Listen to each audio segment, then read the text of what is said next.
7 सितंबर 2025 बहुत ही ज़्यादा एक खास रात होगी क्योंकि उस दिन होगा पूर्णिमा का चांद, लेकिन साथ ही साथ होगा चंद्र ग्रहण भी। ऐसी जो रेयर रात होती है वो बहुत सालों बाद आती है। अगर आपने इस योग को समझ लिया तो आपकी पूरी तरह से किस्मत बदल सकती है, लेकिन अगर आपने इसको इग्नोर किया तो ये आपके लिए एक वार्निंग भी हो सकती है। नमस्कार, मैं Indu Ahuja, crystal ball gazer, pendulum dowser, vastu expert, numerologist और टैरो कार्ड रीडर आपका स्वागत करती हूँ हमारे इस चैनल पे। पूर्णिमा की रात एक ऐसी होती है जिसमें दूध के जैसी जो रोशनी होती है वो धरती पर पड़ती है। माना जाता है कि अमृत की वर्षा भी होती है। लेकिन आज के दिन आ रहा है चंद्र ग्रहण, उसी पे ग्रहण भी पड़ रहा है। ऐसा भी माना जाता है कि जब भी पूर्णिमा होती है तो माता लक्ष्मी पृथ्वी पर आती हैं और जो भी व्रत करते हैं या दान करते हैं या उनको याद करते हैं, उनका स्मरण करते हैं, जागते हैं, तो वो उनके घर में रह जाती हैं। उनके घर में धन, सुख, शांति और समृद्धि भी लेके आती है। लेकिन इस साल एक ट्विस्ट है, जो कि पूर्णिमा पे रात पे अमृत वर्षा होती है, लेकिन आज के दिन चंद्र ग्रहण होने की वजह से आपके कर्मों के हिसाब से इसका फल मिलेगा। भले ग्रहण दिखाई दे या ना दे, भले इसको खग्रास भी कहा गया हो, उसके बावजूद भी ये मान लीजिएगा कि उसकी जो एनर्जी है वो जरूर से असर करती है, क्योंकि कोई ना कोई देखिए एक्टिविटी तो वहां पे हो रही है। तो चाहे चंद्र ग्रहण हो या सूर्य ग्रहण हो, उसको कभी भी शुभ नहीं माना जाता। और ऐसे में थोड़े से प्रिकॉशंस लेना भी बहुत ज्यादा जरूरी है। खास तौर पे जो भी बुजुर्ग हैं, जो बहुत ज्यादा सेंसिटिव लोग हैं और जो गर्भवती महिलाएं, उनको खास तौर पे जरूर से ध्यान देना चाहिए। पूर्णिमा पे अगर चंद्र ग्रहण आ जाए तो इसका मतलब ये समझ लीजिए कि आपके जो भी पुराने कर्म हैं वो एक्सपोज होंगे, वो सामने आएंगे, उसके हिसाब से आपको रिजल्ट मिलेंगे। सीधा सीधा जो असर होगा वो होगा आपके रिश्तों पे, आपके पैसे पे, आपकी सेहत पे। फिर भी आपको एक चांस मिलता है जहाँ पे आपके जो भी पुराने कर्म है या पाप है उसको धो के आप एक नया जीवन का चैप्टर शुरू करें। सबसे पहले तो मैं आपको यहाँ पे टाइमिंग्स बता देती हूँ। आप स्क्रीन पे यहाँ पे टाइमिंग्स दे सकते हैं। इस टाइमिंग के बीच में आपको यहाँ पे ध्यान देना होगा। अब आपको क्या नहीं करना है इस टाइम के बीच में, जो भी खास तौर पे गर्भवती महिलाएं, उनको तो जरूर से ध्यान देना है। इस टाइम पीरियड में कुछ भी खाना पीना बिल्कुल भी नहीं है। सेकेंड चीज, ग्रहण शुरू होने से पहले आपको क्या करना है, तुलसी के पत्ते ले लेने हैं। आप उसको एक दिन पहले ही निकाल के फ्रिज में भी रख सकते हैं, क्योंकि उस दिन आएगा संडे वाला दिन, तो आप उस दिन तुलसी का पत्ता नहीं तोड़ सकते। तो एक दिन पहले आप निकाल के रख दीजिएगा। और जो भी आपका खाना ऑलरेडी पका हुआ है उसमें जरूर से तुलसी के पत्ते आप डाल के रख लीजिएगा। तो यहाँ पे बहुत ज्यादा ध्यान रखने, खास तौर पे शिवलिंग पे या कोई भी देवी देवता की आपकी जो भी मूर्तियां, फोटोग्राफ है, उसको हाथ नहीं लगाना है। पूजा स्थान को भी आपको बंद रखना है, या अगर बाहर भी आपने कोई मूर्ति फोटो रखी है तो उसको इस टाइम पे आपको टच नहीं करना है, क्योंकि ऐसे में जो एनर्जी होती है वो पूरी तरह से डिस्टर्ब हो जाती है। तीसरी चीज जो आपको यहाँ पे ध्यान देनी है, खास तौर पे गर्भवती महिलाओं को, कि इस टाइम पीरियड में आपको सोना नहीं है।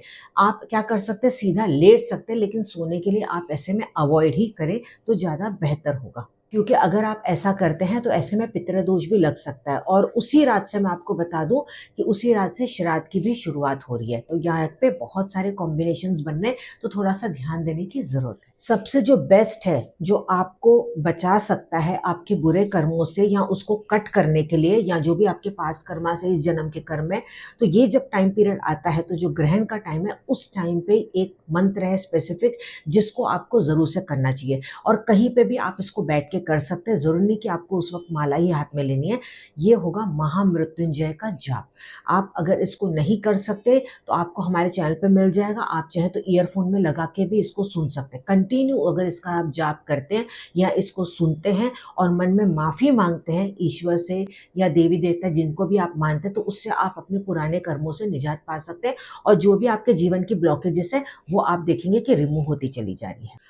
अब आपको मैं यहाँ पे जो उपाय बताने जा रही हूँ, इस उपाय को आप जरूर से कर लीजिएगा। आपको ये नेक्स्ट दिन करना है, ग्रहण के दूसरे दिन आपको करना है। आपको क्या करना है, अलग से दूध लेना है और अलग से पके हुए आपको चावल लेने हैं।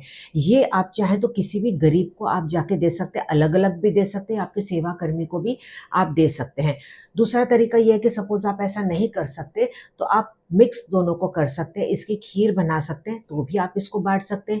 तीसरा तरीका ये है कि आप क्या कर सकते हैं, दूध चावल को मिक्स करके आप खीर बना के या तो कौवों को दे सकते हैं, या दूध आप किसी को दे दें और जो चावल है आप वो कौवों को या किसी बर्ड्स को खाने के लिए दे सकते हैं।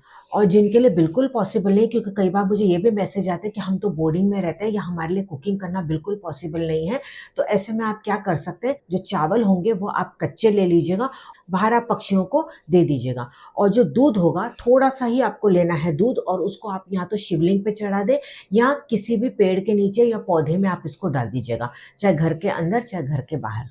देखिए, पूर्णिमा में जब ग्रहण लग जाए तो ऐसे में दो ही रास्ते होते हैं। पहला रास्ता ये होता है कि अपने जो भी पुराने कर्म हैं उसके बोझ से हम दबे रहें। दूसरा रास्ता होता है कि ऐसे में ध्यान करें, जाप करें और दान करें, और अपना पूरी तरह से नया भविष्य बनाएं और उसको उज्जवल करें, और जो भी ब्लॉकेजेस है उसको आप दूर करें। 7 सितंबर की रात को आप बिल्कुल भी इग्नोर ना करें, क्योंकि कहीं ना कहीं यह रात भयंकर तो होगी, लेकिन साथ ही साथ इसको अगर आप पॉजिटिवली लेंगे, और जैसे मैंने आपको बताया, तो यही रात आपकी पूरी तरह से किस्मत बदल सकती है और उसको पॉजिटिव तरीके से बदल सकती है।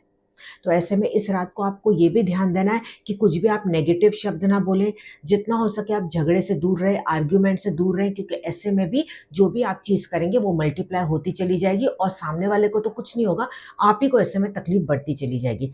एक लास्ट चीज़ ज़रूर से आपको यहाँ पे कहना चाहूँगी, जो भी प्रेग्नेंट लेडीज़ है उनको ये चीज़ ज़रूर से करनी चाहिए।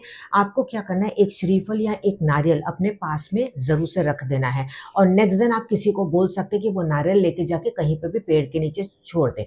इससे क्या होगा कि नारियल रखने से आपकी जो सेफ्टी है वो पूरी तरह से बरकरार बनी रहेगी, जो भी नेगेटिव एनर्जी से वो आपके अंदर नहीं आएगी। नारियल में एक शक्ति होती है कि वो नेगेटिव एनर्जीज को पुल कर देता है।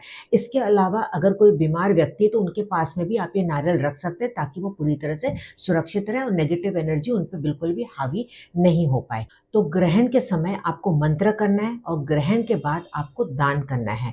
तो जो ग्रहण का समय होता है वो एक चेतावनी तो बताता है, लेकिन वो कहीं ना कहीं एक नई सुबह भी बताता है। ये जो रात इतनी जो डरावनी लग रही है या नेगेटिव एनर्जीज देगी, इसको आप कन्वर्ट कर सकते हैं पॉजिटिविटी में, अपने पॉजिटिव थॉट्स और जो मैंने तरीका बताया उस तरीके से। तो बिल्कुल घबराने वाली बात नहीं है, बस हमेशा आपको पॉजिटिव सोचना है, सबका भला सोचना है। कमेंट में जरूर से लिखिए, माँ लक्ष्मी ब्लेस मी ऑन 7 सितंबर, ताकि आपका जो ये संकल्प है ये पूरी तरह से यूनिवर्स तक पहुंच जाए। चलिए हम मिलते हैं अगले वीडियो में, और अगर इस वीडियो पे आप नए आए हैं, इस तरह के वीडियोस आप देखना चाहते हैं, यूट्यूब पे है ज़रूर से सब्सक्राइब कर लीजिएगा, और फेसबुक पे है तो फॉलो करना ना भूलें। मिलते हैं अगले वीडियो में, तब तक आप मस्त रहे, खुश रहे, ईश्वर करे कि आपकी हर इच्छा पूरी हो। नमस्कार।